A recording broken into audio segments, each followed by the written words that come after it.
to buy the book about 10 years ago and couldn't at that time. Couldn't afford it. So when David Foster said this was a project he had with Steve, I was delighted to be counted in. Of course, to do one picture with Steve, you must be a little bit crazy. To do two, you must be absolutely mad. So three makes me completely insane. He's a beautiful guy to work with, a dedicated actor. We both work toward the same end. He's a very creative man, and I enjoy working with creative people who have ideas. He's a great film actor, I think. I mean, I can't think of very many anywhere that are as interesting to watch as he is. I mean, his mistakes are interesting to watch. I think he has wonderful instincts and great presence. He's one of the few movie actors that I would like to watch anything of. You know, it doesn't really matter what it is. I think his presence is enough. It's a funny thing, but occasionally I get terrified finding myself across the camera from him. I think, you know, because I've not worked a lot, and every once in a while I look up and lose track of the job I'm doing and realize that it's Steve McQueen and almost have a heart attack. I don't have any kind of hero worship for anybody. I just think that, and neither does Sam, I just think that we all decided the look of the picture and the feeling of the picture should be what High Sierra had. I've sort of fashioned in a way what I'm playing here after Bogart, which I've never done before. I did it in a way because I guess it's a tribute for all of us. Walter Hill dedicated the picture to Walsh, I think, because of his direction on High Sierra. And that picture was one of my favorites, and one of Sam Peckinpah's favorites, and one of Ali McGraw's favorites. We all had respect for it. I saw the picture some years ago at least 3 times and thought it's a great film. I think we all suffered a great loss when he no longer was with us. He was a star, just as Steve was a star. Tremendous personality and great performances. In a way, this is a genre film with certain added elements which I hope that the audience will enjoy. But as a calculated tribute from my standpoint, no, it is not. Frankly, The Getaway is the first thing that I've been offered that I wanted to do. I never came close to wanting to do anything else for lots of different reasons, but I have a tremendous amount of respect for Sam Peckinpah. I think he's brilliant. Love working for him. And that's always been important for me because I have no training, and I feel very strongly about working for a director who's very, very powerful, because I can't do it on my own. I mean, I think a lot of people can, but I know I can't. And I think that Steve is one of the very few most exciting film actors in the world, you know, which is also important. How lucky you are about your co-star, because it's all magic together. I think helps her career-wise in a sense because Love Story gave her an image of a very sweet, marvelous, good lady, you know, which she is in actuality. Whereas this lady is a bitch, you know, and she kills a guy and knocks me around a little bit and drives a chase car real fast. We have One Man on the Run, which has been done in thousands of pictures. Only here we have 2 people on the run, Ali McGraw and Steve McQueen. They make a fascinating couple to work with, too. They are fascinating to watch together. And she took to it like a duck does to water. She handles that pistol as well as anybody I've ever seen, and seems to understand the character and the depths and different facets of it very, very well. I think to be able to achieve a reality between 2 people, a love affair or a man and his wife, it depends what circumstances they come from.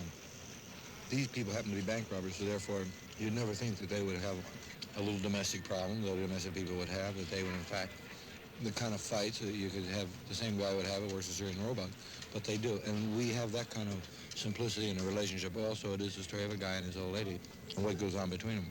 We've gotten in as much as we can to the human element, and we feel fresh areas that haven't been touched very much. And the relationship between Doc and Carol, I think, are very much in that area. Yeah, I think it's about a woman finding her man and following him wherever that takes her, because that's the man in her life, and that's something I think is worth watching. She's into him for what he is. That's what's terrific. That's what excites her about him, who he is, not let me make you over. And also, she loves his work. It turns her on. That's part of why she's with him.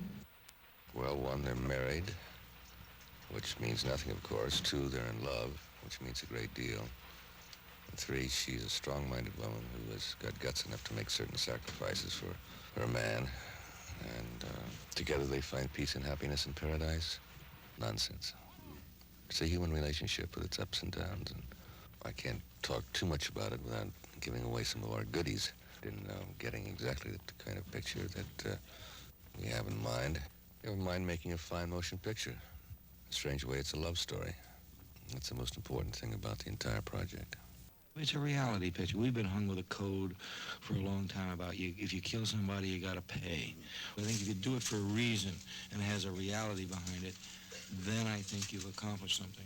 And so that's, I think, what we're trying to do. These people do make it in the end, you know, which to me is very interesting.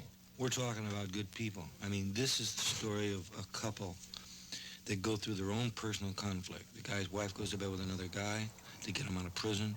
He finds out about it. They're trying to desperately get together. They end up fighting and going through exactly the same thing as the guy that lives in Elmwood that works as a riveter at Lockheed goes through, or a stockbroker in New York City that lives in Madison Avenue. Exactly the same domestic problem. They just happen to be working against the law. So what we're talking about really is a very honest relationship. And the things that happen to them along the way, they don't kill anybody that is not the bad people. I mean, that's our justification for saying, hey, we're part of the good guys. In my opinion, it's a very special kind of love story. I mean, it's difficult to even use the word love story anymore without immediately thinking of the movie, the book. But I'm doing it because of the people involved, who I think are enormously talented, and also because if it works the way I hope it works, it's about two very special adult, not college people, who have a complicated and very passionate kind of relationship in a very bizarre situation. There's a lot of very cinematic stuff in it, you know, crashes and burnings and shootings and all that stuff, and there's a social commentary, but what I like about it is what it tells me about a man and a woman, and that interests me a lot.